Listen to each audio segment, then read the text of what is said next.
நீங்கள் விசந்தாகன் எமது தோழர் அன்றகுமார திசாநாயக்க அவர்களை எமக்கு உரையாற்றுமாறு அன்புடன் அழைத்து நிற்கின்றோம்.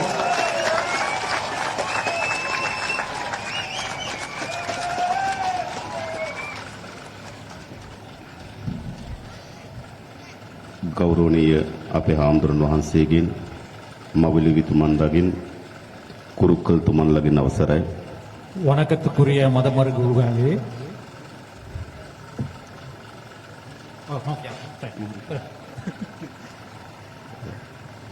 වේදිකාවේ ඉන්නවා පහුගිය පාර්ලිමේන්තු මැතිවරණයේදී මේ යාපනයේ දිස්ත්‍රික්කයෙන් ජාතික ජනබලවේගයට සුවිශේෂී ජයග්‍රහණයක් කරන් දුන්නා. එම ජයග්‍රහණය නියෝජනය කරමින් අපේ ડોක්ටර් සහෝදරයා, ඒ වගේම අපේ ඊලන් කුමරන් සහෝදරයා, ඒ වගේම රජීවන් සහෝදරයා නේද පයි පාර්ලිමේන්තු දැන් නියෝජනය කරනවා. ඒ සියලු දෙනාගෙනුත් இந்த மேடையில் அமர்ந்து கொண்டிருக்கின்ற தேசிய மக்கள் சக்திக்கு போன பொது தேர்தலின் போது மாபெரும் வெற்றியை எடுத்து தந்த மக்கள் பிரதிநிதிகளாக இருக்கின்ற தோழர் பவானந்த ராஜா அவர்களே, இளன் குமரன் அவர்களே, ரஜீவன் அவர்களே, ඒ වගේම අපේ දීවර ඇමති චන්ද්‍රසේකරන් සහෝදරයා, அதே போல மேடையில் இருக்கின்ற எமது மீன்பிடித்துறை அமைச்சர் தோழர் சந்திரசேகரன் அவர்களே, එළබෙන මේ මැතිවරණයේදී මේ යාපනයේ නගර සභාවේ කණ්ඩායමට නායකත්වය දෙන අපේ කබිලන් සහෝදරයා, அதே நேரம் எதிர்வரும் உள்ளூராட்சி மன்ற தேர்தல் யாழ்ப்பாண மாநகரசபைக்கு தலைமை தாங்கும் கபிலன் தோழர் அவர்களே, අපේ සහෝදරයන් සහෝදරවරුන් සියලු දෙනාගෙන් අවසරයි. சகோதர சகோதரிமார்களே, எல்லோருக்கும் வணக்கம். සහභාගී වෙලා ඉන්න ආදරණීය අම්මලා තාත්තලා සහෝදර සහෝදරයන් ඔබ සියලු දෙනාගෙනුත් අවසරයි. இந்த இடத்தில் கூடியிருக்கின்ற தாய்மார்களே, தந்தைமார்களே, உங்கள் அனைவருக்கும் வணக்கம். මගේ කතාව පරිවර්තනය කරනවා දිගු කාලන අපේ මිතුරෙක් වන ස්වාමිනාදන් විමල් සහෝදරයා. මේ සහෝදරයාගෙනුත් අවසරයි. என்னுடைய மொழிபெயர்க்கும் என்னுடைய நீண்ட காலத்து நண்பன் சாமிநாதன் விமல் அவர்களுக்கும் வணக்கம். විශේෂයෙන්ම මම පළමු කොටම තමුන්නාන්සලට ස්තුති වනවා.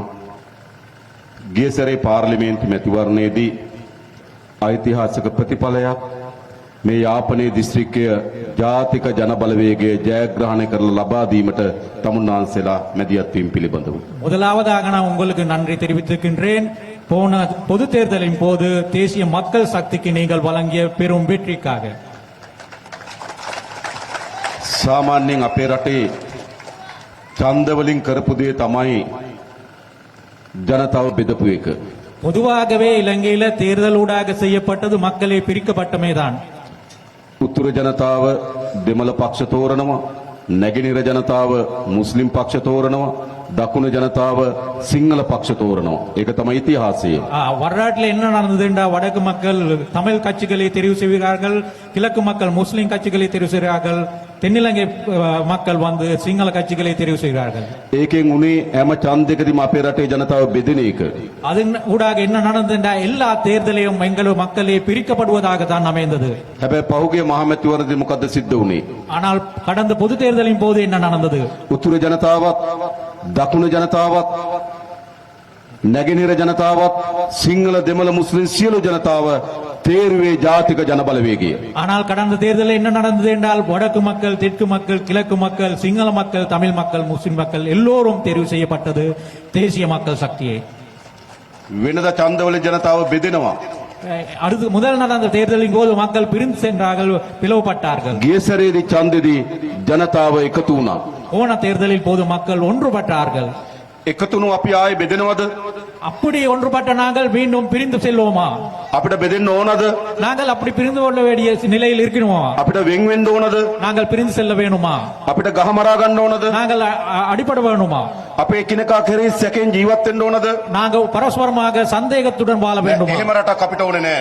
அப்படியான ஒரு நாடு எங்களுக்கு தேவை. ජාතික ජනබලවේගය தேசிய மக்கள் சக்தி මේ රට ගොඩනගන්නේ இந்த நாட்டை கட்டி සිංහල அமைக்கப்படுவது. දෙමළ මුස්ලිම් අපි කවුරුත් சிங்கள தமிழ் முஸ்லிம் நாங்கள் எல்லோரும் එකට ජීවත් වෙන ஒன்றாக வாழ்கின்ற එකට මියදෙන ஒன்றாக இருந்து போகின்ற එකම මාතෘ භූමියක් ලෙස ஒரே தாயகத்தை கொண்டவர்களாக මේ රටේ සෑම පුරවැසියෙකුටම இந்த நாட்டில் இருக்கிற சகல பிரஜைகளுக்கும் සමාන අයිතිවාසිකම් ලැබෙන சம உரிமைகள் கிடைக்கக்கூடிய සාධාරණ රටක් ගොඩනැගීමයි. நியாயமான ஒரு நாட்டை சாதாரண நாட்டை உருவாக்குவதற்காக එහෙම රටක් ඕන නේද අපිට?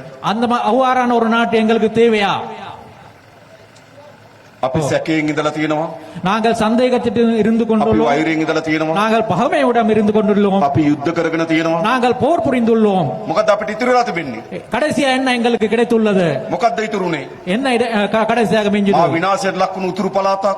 மிகவும் அழிவை நோக்கி சென்று கொண்ட ஒரு வடக்கு பிரதேசம். දරුවා අහිමි වූ දෙමව්පියන්, பிள்ளைகள் இழந்து போன தாய்மார்கள், ඥාතීන් අහිමි වූ ඥාතීන්, உறவினர்கள் இழந்தவர்கள், මිතුරන් අහිමි වූ අය நண்பர்களை இழந்தவர்கள், සියල්ල අපිට අහිමි වුණා. இது எல்லாம் நாங்கள் அழிந்தவர்களாக தான் இருக்கிறோம். උතුරෙත් දකුණෙත් දෙකේ මේ සිද්ධ වුණා. வடக்கிலும் தெற்கிலும் இது நிலவிதான் நடந்தது. අපිට අවශ්‍යද ආයේ එහෙම යුගයක්? අපිට எங்களுக்கு அவ்வாறான ஒரு காலம் திரும்பி தேவையா? අපිට ඕනද එහෙම ගහගන්න? அப்படி அவ்வாறான நாங்கள் சண்டை பிடிக்க வேணுமா? දැන් ඒක අපි අවසන් කරන්න ඕන. இப்ப நாங்கள் அதனை முடிவுக்கு கொண்டு வரவானோம். අපේ පරම්පරා යුද්ධ කරගත්තා. எங்களுடைய தலைமுறையை போர் புரிந்தோம். අපේ පරම්පරා ගහගත්තා. எங்களை சண்டை பிடித்தோம். හැබැයි අපි මොකද කරන්න ඕන?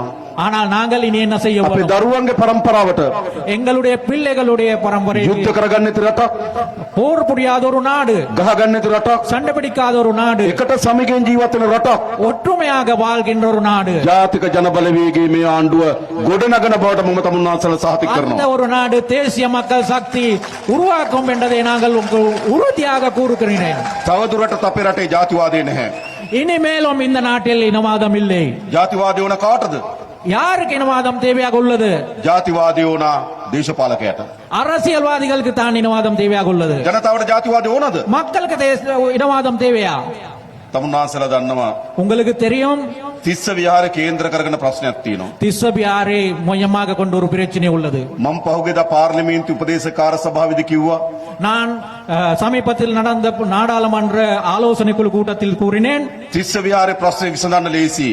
திஸ்வ வியாரை பிரச்சனை மிகவும் இலகுவாக முடிவுக்கு கொண்டு வரலாம். ඒ ප්‍රශ්නේ කේන්ද්‍ර කරගෙන ක්‍රියාත්මක වෙන උතුරේ දේශපාලන අයින් වෙන්න.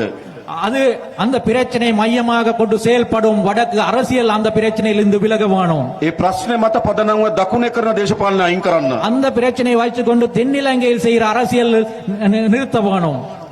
තිස්ස විහාරේ ප්‍රශ්න විසඳන්න පුළුවන්.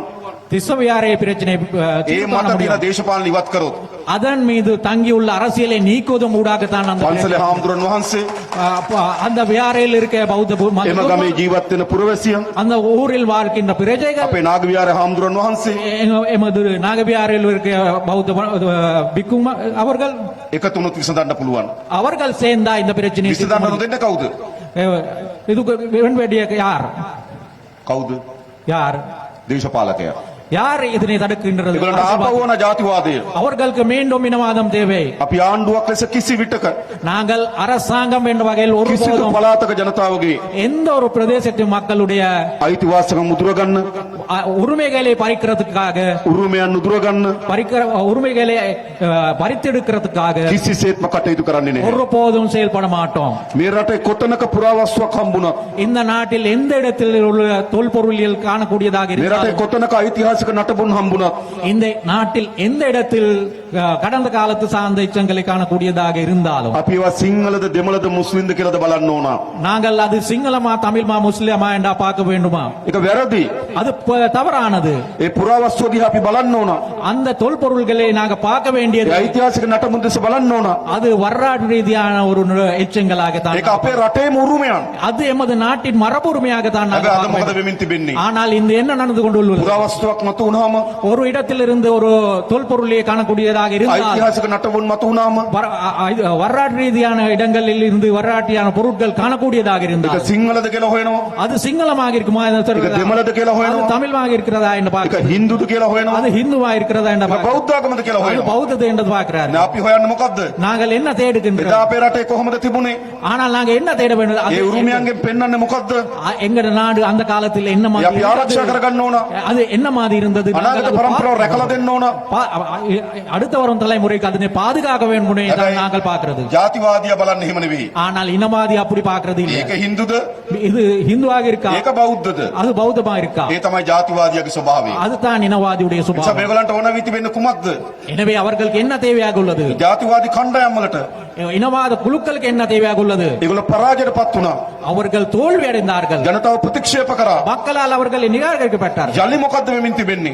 இனி என்ன நடந்து கொண்டுள்ளது? එම ජාතිවාදය මත அந்த இனவாதத்தை එම ජාතිවාදය කේන්ද්‍ර කරගෙන அந்த இனவாதத்தை மையமாக கொண்டு යලි අපේ රටේ ගැටුම් හදන්න උත්සාහ කරනවා. மீண்டும் இந்த நாட்டில் முரண்பாடுகளை தோற்றுவிக்க මම முயற்சிக்கிறார்கள். ඔබට එකක් කියන්නම්. நான் உங்களுக்கு இது ஒரு விடயத்தை මොන கொடுக்கின்றேன். වේශයෙන් எந்த ஒரு வேடத்தில் මොන வந்தாலும் ආකාරයෙන් எந்த விதத்தில் வந்தாலும் යලි ජාතිවාදය නැගිටින්න උත්සාහ කරොත් இந்த நாட்டில் இனவாதத்தை தலை தூக்க ඒ முயற்சித்தால் පරාජයටපත් කරන්න அதனை தோற்கடிக்கிறதுக்கு ජාතික ජනබලවේගයේ ආණ්ඩුව தேசிய மக்கள் சக்தியுடைய அரசாங்கம் ගත හැකි හැම පියවරක්ම ගන්න බව මම තමුන්වහන්සේලාට කියනවා. எடுக்கக்கூடிய ஆகக்கூடிய எல்லா நடவடிக்கைகளும் எடுப்போம் என்பதை நாங்கள் கூறுகிறோம். நாங்கள் இனவாதத்தை தூண்டிவிட மாட்டோம். අපේ ජාතික සමගිය අවශ්‍යයි. எங்களுக்கு தேவையது இன ஒற்றுமை. මම දන්නවා මේ යාපනයේ ජනතාව எனக்கு தெரியும் இந்த யாழ்ப்பாண மக்கள் පාරම්පරික දේශපාලන නායකයෝ හිටියා. அப்ப பரம்பரையாக அரசியல் செய்த தலைவர்கள் இருந்தார். පාරම්පරික පක්ෂ තිබුණා. பரம்பரையாக நான் வந்த அரசியல் கட்சிகள் இருந்தது. 1949 හදපු ෆෙඩරල් පක්ෂය තිබුණා. 1949ஆம் ஆண்டுல உருவாக்கப்பட்ட பெரல் கட்சி இருந்தது. දෙමළ විශාල නායකයන් නියෝජනය කරමු TLF තිබුණා. தமிழ் அரசியல் கட்சி பெரிய அரசியல் தலைவர்களை பிரதிநிதித்துவப்படுத்தி දෙමළ කොංග්‍රසය තිබුණා. தமிழ் காங்கிரஸ் இருந்தது. මේ විශාල පක්ෂ තියද්දි இந்த பெரும் கட்சிகள் இருந்தும் போது මහා கூட, නායකයෝ ඉද්දි பெரும் தலைவர்கள் இருக்கும் போது கூட තමුන්වහන්සේලා අපිව තෝරාගත්තා. நீங்கள் எங்களை தெரிவு செய்து අපේ கொண்டிருக்கிறீர்கள். කුමරන්ව තෝරාගත්තා. எங்களுடைய இளன்குமரன் தோழரை தெரிவு අපේ රජීව තෝරාගත්තා. எங்களுடைய ரஜீவன் தோழரை தெரிவு கொண்டிருக்கிறீர்கள். අපේ දොස්තර සහෝදරයා තෝරාගත්තා. எங்களுடைய மருத்துவர் பவனராஜ தோழரை தெரிவு කලු கொண்டிருக்கிறீர்கள். තේරීමක්. அது ஒரு நல்ல தெரிவு. හැමදාම තේරුවේ කවුද? இதுக்கு முதல் என்ன எவரே தெரிவு செய்தார்? පැරණි පක්ෂ වලින් பழைய கட்சிகள் இருந்து தான் පැරණි නායකයෝ. பழைய தலைவர்களை தான் தெரிவு ඒ සැරේ செய்தார். තමුන්වහන්සේලා ஆனால் போன தேர்தலின் போது ජාතික நீங்கள் ජනබලවේගයට ඡන්ද දීලා தேசிய மக்கள் சக்திக்கு வாக்களித்து අලුත් කණ්ඩායමක් නියෝජිතයට තෝරාගත්තා. புதிய ஒரு அணியை நீங்கள் உங்களுடைய பிரதிநிதிகளாக தெரிவு செய்தீர்கள். තමුන්වහන්සේලා අපි කරේ විශ්වාස තබුවා. நீங்கள் எங்கள் மீது நம்பிக்கை வச்ச நீங்கள். මම එක සහතිකයක් දෙන්නම්. நான் ஒரு உறுதிமொழியை මොන வழங்குகின்றேன். දුෂ්කර තත්වයෙන් යටතේ හරි எந்த ஒரு கடினமான நிலைமையின் கீழ் තමුන්වහන්සේලා අපි කරේ තබන ලද සහතිකය நீங்கள் எங்கள் மீது வைத்த நம்பிக்கை, අප කරේ තිබෙන විශ්වාසය எங்கள் மீதான நம்பிக்கை කිසිසේත්ම බිඳින්න ඉඩ නොදෙන බව මම සහතික කරනවා. எந்த விதத்திலும் முறியடிக்கிறதுக்கு விட மாட்டோம் என்பதை நான் உறுதியாக கூற விரும்புகின்றேன். ඒ වගේම අපිව විශ්වාස කරලා அதே போல எங்களை நம்பி තමුන්වහන්සේලා நீங்கள் විසඳා ගැනීම සඳහා අපේක්ෂා කරන ප්‍රශ්න තියෙනවා. உங்கள் தீர்வு காண முயற்சிக்கின்ற பிரச்சனைகள் உள்ளது. ඒවා අපි විසඳනවා. நாங்கள் அந்த பிரச்சனைகள் මොන මොන විදිය ලේබල් ගහන්න හැදුවත් எந்த வகையான முத்திரை குத்துறதுக்கு முயற்சித்தாலும் මොන මොන ආකාරයෙන් අපිට විරුද්ධතාවය දක්වන්න උත්සාහ කරා ජාතිවාදී කණ්ඩායම් இனவாத குழுக்கள் எந்தெந்த வகையில் எங்கள் மீது எதிர்ப்புகளை காட்ட முயற்சித்தாலும் நாங்கள் அச்சமின்றி තමුන්වහන්සේලගේ අයිතිවාසිකම් உங்களுடைய உரிமைகளை ජාතික සමගිය සඳහා ගත යුතු ක්‍රියාමාර්ග தேசிய ஒற்றுமைக்காக எடுக்கக்கூடிய நடவடிக்கைகள் සියල්ල ගන්න බවට මම සහතික කරනවා. எல்லாம் எடுப்பேன் என்பதை நான் உறுதியாக கூறுகின்றேன். මම එකින් එක කියන්නම්. நான் ஒன்றொன்றாக கூற விரும்புகின்றேன். පළමු කොටම முதலாவதாக ආරක්ෂක හේතුන් මත பாதுகாப்பு காரணங்களுக்காக ජනතාවට අයිති ඉඩම් மக்களுக்குரிய காணிகள் පවරගෙන තිබෙනවා. எடுத்துக்கொண்டு வரப்பட்டுள்ளது. දැන් යුද්ධයක් නැහැ. தற்போது போர் ஒன்று இல்லை. අපිට කාට හරි කියන්න පුළුවන් යුද්ධ තිබෙන වෙලාවදී අවශ්‍ය වුණා කියලා. போர் இருந்த காலத்தில் அது நடந்தது என்று சொல்ல තව දුරටත් இனிமேலும் ආරක්ෂක හේතු වියයි කියා මුවා වෙමින් ஆனால் பாதுகாப்பு காரணங்களுக்கு லேபிள் காட்டிக்கொண்டு ජනතාවගේ ඉඩම් மக்களுடைய காணிகளை ආණ්ඩුව අතේ තියාගෙන ඉන්න අයිතියක් නැහැ. அரசாங்கத்து வச்சுக்கொள்ள இருக்கிறதுக்கு අපි නිදහස් කළ හැකි හැම ඉඩමක්ම விடுவிக்கக்கூடிய எல்லா காணிகளையும் තමුන්වහන්සේලාට නිදහස් කරලා දෙනවා. உங்களுக்காக நாங்கள் விடுவித்து தருகின்றோம். පදිංචි වෙන්න வசிக்கிறதுக்காக, වගා කරන්න விவசாயம் செய்யறதுக்காக අපි දෙනවා. நாங்கள் கொடுக்கின்றோம். අපි වැඩ කරන්නේ நாங்கள் வேலை செய்யறது යුද්ධයක් එයි කියලා බලාගෙන නෙවෙයි. இன்னும் ஒரு போர் வரும் என்ற எதிர்பார்ப்பில் நாங்கள் வேலை செய்யறது අනිත් இல்லை. අයක වැඩ කරේ ஆனால் ஏனைய தலைவர்கள் வேலை செய்தது මේ අල්ලගත් ඉඩම් තියෙන්න ඕන. இந்த பிடிக்கப்பட்ட காணிகள் இருக்க வேணும். ආය යුද්ධයක් එයි. மீண்டும் ஒரு மறுமுடியும் ஒரு මේ போர் வரும் අල්ලගත් என்பது. දෙකල් හමුදා කඳුරු තියෙන්න ඕන. இந்த எடுத்துக்கொண்டு இதங்கள் ராணுவம் மீண்டும் ஒரு போர் வரும் என்று. හැබැයි අපි වැඩ කරන්නේ நாங்கள் வேலை செய்யறது அப்படி இல்லை. යුද්ධයක් එයි කියලා හිතාගෙන නෙවෙයි. போர் வரும் என்று நினைச்சல் යුද්ධයක නතර කරන්න තමයි ජාතික ජනබලවේගය වැඩ කරන්නේ. நாங்கள் தேசிய மக்கள் சக்தி வேலை செய்யறது போர் உருவாக்கும் இருக்கிற நிலைமையை தடுக்கிறதுக்காக. ඒකයි ආණ්ඩුක වගකීම. அதுதான் அரசாங்கத்தின் ඒ கடமை. විතරක් නෙවෙයි. அது மட்டுமல்ல, අපි දන්නවා මේ පළාත්වල இந்த பிரதேசங்கள் எங்களுக்கு தெரியும் විශාල පාරවල් ප්‍රමාණයක් වහලා තිබුණා. பெரும் பாதைகள் மூடப்பட்டுள்ள අපි පියවරෙන් පියවර நாங்கள் படிப்படியாக ඒ පාරවල් அந்த வீதிகளை යලි විවෘත කරනවා. மீண்டும் திறந்துபட்டுக் கொள்ளுள்ளது තමුන්නාසල් නිදහසේ කටයුතු කරන්න. உங்களால் சுதந்திரமாக செயல்படக்கூடியதாக මේ විතරක් නෙවෙයි කොළඹත් පාරවල් වහලා තිබ්බා. அது மாத்திரமில்லை இந்த பிரதேசத்து மாத்திரமில்லை கலம்புலேயும் பாதைகள் மூடிதான் இருந்தது ජනාධිපති මන්දිරය ඉස්සරහා පාර වහලා තිබ්බේ. ஜனாதிபதி மந்திரிக்கு முன்னால் இருந்த வீதி අරලියගහ மூடப்பட்டது මන්දිරය ඉස්සරහා පාර වහලා තිබ්බේ. அரளியா மந்திரி என்ற இடத்தில் உள்ள பாதையை மூடித்தான் இருந்தது අපි ඒ පාරවල් උත්තරිය நாங்கள் அந்த வீதிகளையும் திறந்தோம் ජනාධිපති අගමැති මන්දිරය ඉස්සරහා පාරවල් අරින්න පුළුවන් නම් ஜனாதிபதி மந்திரிக்கு முன்னால் அரளிகா மந்திரிக்கு முன்னால் உள்ள வீதிகளை திறக்கக்கூடியதாக இருந்தால் යාපනයේ පාරවල් වහගෙන ඉන්න අයිතියක් නැහැ. யாழ்ப்பாணத்தில் இருக்க பாதைகளை மூடிக்கொண்டிருக்கிறதுக்கு ஒரு உரிமை இல்லையா அது அப்படியான සාමකාමීත්වයට தேவையில்லை. යලි යථා තත්ත්වෙට මේ යාපනයේ ගිනවා. மீண்டும் இயல்பான நிலைக்கு நாங்கள் யாழ்ப்பாணத்தை கொண்டு வருகிறோம் යුද්ධ ඉතිහාසය, போர் வரலாற்றுக்குள் අමීර ඉතිහාසය, அந்த கசப்பான අපි வரலாற்று අමතක කළ යුතු ඉතිහාසය. அந்த நாங்கள் மறக்க வேண்டிய අපි නැවත නැවත එක පාරන්න மீண்டும் மீண்டும் அதை நாங்கள் නැවත නැවත தொடர்ந்து- ඒ තත්ත්වයට වෙන්න ඉඩ දෙන්නේ නැහැ. மீண்டும் மீண்டும் அந்த நிலையை ඒක අපි කළ உருவாக்க යුතුයි. அது நாங்கள் செய்ய வேணும் මම දන්නවා අතුරුදහන් වූ දරුවන් පිළිබඳ ප්‍රශ්නයක් තිබෙන බව. காணாமல் போன ஆக்களுடைய பிள்ளைகள் අපි හැකිතරම් උත්සාහ කරනවා. நாங்கள் இயலுமான அளவுக்கு முயற்சிக்கின்றோம் ඔබගේ දරුවා உங்களுடைய பிள்ளை ආණ්ඩුවට බාර දුන්නා නම්, அரசாங்கத்திடம் ஒப்படைக்கப்பட்டதாக පොලිස් இருந்தால், ස්ථානයකට බාර දුන්නා නම්, போலீஸ் நிலையத்தின் மீது හමුදා ஒப்படைக்கப்பட்ட කඳවුරකට බාර දුන්නා නම්, ராணுவ மீது ඒ දරුවට මොකද වුනේ කියලා அந்த பிள்ளைக்கு என்ன நடந்தது என்பதை සොයා බැලිය යුතුයි. நாங்கள் தேடி பார்க்க வேணும் ඒක වගකීම් සහිත රජයක වගකීමක්. அதுதான் பொறுப்புள்ள அரசாங்கத்தின் கடமை මම දන්නවා අතුරුදහන් වූ දෙමව්පියන්ගේ වේදනාව. பிள்ளைகள் காணாமல் போன தாய்மார்கள் தந்தைமார்களுடைய வேதனை எனக்கு தெரியும். සාමාන්‍ය කෙනෙක් මිය ගියපුවාම ஒரு சாதாரண ஒருவர் இறந்து போன අපි பிறகு දේහය දකිනවා. அவருடைய உடலை நாங்கள் අපි காணக்கூடியதாக අවසන් වතාවත් කරනවා. அவர்களுக்காக இறுதி கிரியைகள் நாங்கள் අපි மேற்கொள்வோம் විසින් ඔසවා ගිහිලා භූමි දාන කරනවා. நாங்களே கொண்டு போயிட்டு அவருக்கான அடக்கம் අපිම செய்றோம். සතියක් දෙකක් කඳුළු හලනවා. நாங்களே ஒரு கிழமை 2 கிழமை அவருக்காக கண்ணீர் ටික වෙලාවක කාලයකදී අපි සුවපත් වෙනවා. கொஞ்ச காலம் போக பொழுது நாங்கள் ஆறுதல் அடைகிறோம் හැබැයි දරුවෙක් අතුරුදහන් වුණාම එහෙම නෙවෙයි. ஆனால் ஒரு பிள்ளை காணாமல் போனால் நிலைமை නැවත அப்படி இல்லை. නැවත අම්මා හිතනවා ජීවත් වෙනවද? அந்த பிள்ளை வாழ்வோடு இருக்கிறாரோ என்ற ஒரே இருக்கிறா. எங்க இருக்கிறாரா என்ற தாய் විශාල கேட்கிறார். වේදනාවක්. அது ஒரு பெரும் வேதனை මම දන්නවා ඒක. அது எனக்கு தெரியும் මගේ ඥාති සහෝදරයත් අතුරුදහන් වුණා. என்னுடைய சகோதரர் ஒருவரும் அவளான காணாமல் போனவர் අපි දන්නවා දෙමව්පියන්ගේ වේදනාව. எனவே எங்களுக்கு தாய்மார்களுடைய ඒ නිසා ඒ தந்தைமார்கள் පිළිබඳව எனவே அது தொடர்பாக වේදනාව සමනය වෙන්න அந்த வேதனை இல்லாமல் දරුවන් ගැන ඇත්ත දේ කිවිය යුතුයි. பிள்ளைகள் தொடர்பாக உண்மையை நாங்கள் ඒ சொல்லுவோம் කාගෙවත් පරිගන්න නෙවෙයි. அது எவரிடம் இருந்தும் කාගවත් பழிவாங்க හිරේට යවන්න නෙවෙයි. எவரையும் ஒரு சிறைக்கு அனுப்புறதுக்கு අපිට இல்லை. සාමදානය සඳහා අවශ්‍යයි. எங்களுக்கு அமைதிக்காக அது தேவை අපි ආණ්ඩුවක් හැටියට ඒ වැඩේ කරනවා. நாங்கள் அரசாங்கம் என்ற வகையில் அது செய்கின்றோம் අපිට අවශ්‍ය සාමදානය. எங்களுக்கு அமைதி தேவை ඉතිහාසයේ ජීවත් වෙන එකෙන් අපි මිදෙන්න ඕන. வரலாற்றில் வாழ்வது நாங்கள் மீள் வேணும் ඉතිහාසයේ වේදනාවෙන් අපි මිදෙන්න ඕන. வரலாற்றில் இருந்து வருகின்ற வேதனையில் இருந்து நாங்கள் மீள අමීර வேணும் ඉතිහාසයෙන් අපි ගැලවෙන්න ඕන. அந்த வரலாற்றில் இருந்து நாங்கள் மீள வேணும் අපි අලුත් පරිච්ඡේදයක් ආරම්භ කරනවා. நாங்கள் புதிய ஒரு அத்தியாயத்தை தொடங்க வேணும் අන්න ඒ වෙනුවෙන් තමයි அதுக்காகத்தான் තමුන්නාන්සලා ජාතික ජනබලවේගයේ ආණ්ඩු කරේ විශ්වාසය ලැබුවේ. அதுக்காகத்தான் நீங்கள் தேசிய පැරණි දේ මොනවා? கொடுக்கிறீங்க. பழையதே தேவையாக இருந்தால் පැරණි පක්ෂමයි තෝරන්නේ. பழைய கட்சிகளை தான் நீங்க தெரிவிக்க පැරණි දේ ඕන නම් பழையதே தான் පැරණි නායකයෝ තෝරන්නේ. பழைய தலைவர்களை தான் நீங்கள் හැබැයි ජනතාව අපි තේරුවේ කුමක් වෙනුවෙන්ද? ஆனால் மக்கள் ஏன் எங்களை தெரிவு செய்தார் අලුත් දේ වෙනුවෙන්. புதிதான விஜயங்கள் අපි සහතික කරනවා. நாங்கள் உறுதியாக கூறுகிறோம். නොබියව அச்சமின்றி ඒ අලුත් දේ කරනවා. நாங்கள் அந்த புதிய விடயங்கள் மேற்கொள்வோம் කරන්න ඕනේ නැද්ද? செய்ய வேண்டியதாக இல்லையா කරන්න ඕනේ නැද්ද? செய்ய வேண்டியதாக இல்லையா කරන්න ඕනේ. ඒක අපේ රට. අපි කවුරු ජීවත් වෙන රට. இது எங்களுடைய நாடு நாங்கள் எல்லோரும் வாழ்கின்ற நாடு நாங்கள் இது விතරක් செய்யணும். නෙවෙයි. அது மட்டும் இல்ல ක්‍රමානුකූලව මේ රටේ ජනතාවගේ ජීවිතේ නගා සිටවන්න ඕන. படிப்படியாக இந்த மக்களுடைய வாழ்க்கை தரத்தில் நாங்கள் மேல் வரணும். අපි දන්නවා පැරණි පාලකයෝ எங்களுக்கு தெரியும் பழைய ஆட்சியாளர்கள் අපේ රටේ ආර්ථික විශාල ලෙස කඩා වැට්ටුවා. எமது பொருளாதாரத்தை நாட்டின் பொருளாதாரத்தை வீழ்ச்சி அடைய செய்தார்கள் තෙල් ටික ගේන්න බැරි, எண்ணெய் கொண்டு வர முடியாத நிலை බෙහෙත් ටික ගේන්න බැරි, மருந்துகளை கொண்டு வர முடியாத ගෑස් நிலைமை, ටික ගේන්න බැරි, எரிவாயு கொண்டு வர முடியாத ණය ටික ගෙවා ගන්න බැරි රටක් හැදුවා. கடனை வேலை செலுத்த முடியாத ஒரு මුළුමනින්ම நாட்டை මේ පාලක අපේ රට කඩා වැට්ටුවා. இந்த நாட்டில் ஆசியாளர்கள் இந்த நாட்டை முழுவதாகவே சீரழிஞ்சு අපි දැන් ක්‍රමානුකූලව நாங்கள் இப்ப படிப்படியாக අපේ රට ගොඩනගමින් තිබෙනවා. எமது நாட்டை கட்டியெழுப்பு கொண்டு இருக்கிறோம். මම කියන්න සතුටුයි. நாங்க சொல்ல விரும்புகின்றேன் අවුරුදු 5කට පස්සේ 5-6 வருடங்களுக்கு பிறகு ලංකාවේ වැඩිම විදේශ සංචිත ප්‍රමාණයක් එකතු වෙලා තියෙනවා. இலங்கையில் மிகவும் அதிகமான வெளிநாட்டு செலவாணி நாங்கள் இப்ப திரட்டி உள்ளது. මාස 6ක් තිස්සේ 6 மாத காலமாக ඩොලරයට සාපේක්ෂව රුපියල හෙල්ලෙන්නේ නැතුව තියෙනවා. டொலருடன் ஒப்பிட்டும் அளவில் பார்க்கும் போது ரூபாவின் பெறுமதி வித்தியாசம் அடையாமல் இருக்கிறது. දාලා ගියපු විශාල ව්‍යාපෘති ප්‍රමාණයක් மூடிப்பட்ட இருந்த பெரும்பாலான செயல் திட்டங்கள் යලි ආරම්භ කරන්න තීරණය කරලා තිබෙනවා. திரும்பி தொடங்குறதுக்காக நாங்கள் நடவடிக்கை எடுத்துக்கொள்கிறோம். කටුනායක එයාපෝට් එකේ ව්‍යාපෘතිය ජපාන් රජය දාලා ගියා.